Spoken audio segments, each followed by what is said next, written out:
Okay, so here's a project that has a kitchen that has some modifications to kind of show you what is a typical type of project. So we have, you'll see the before photos up in the corner, what they look like beforehand, but here's kind of here what the after is. This used to be 2 drawers and now it's 1. Follow me in. Made the island a different color, which is kind of a really cool feature. Come on around.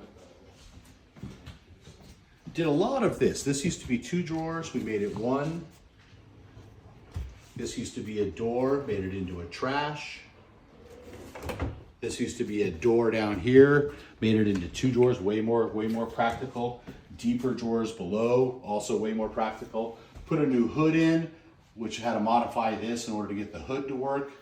But generally left all the appliances where they are and left everything where the client had this overlay work done on his countertops, and so wanted to leave that, and so that's kind of what drove leaving everything in place. And a few other modifications, but this is kind of what we do. We look at a kitchen and we say, what makes this a better kitchen? Plus simple things like inside the cabinet, they used to have really chintzy drawers in here, shelving, so it gave it more rigid shelving, so it looks better. Nothing worse than opening up a door and seeing off, bent and warped type of shelving, type of thing. So here's a typical kitchen. So we'd like to talk to you about how to modify your kitchen to fit your needs.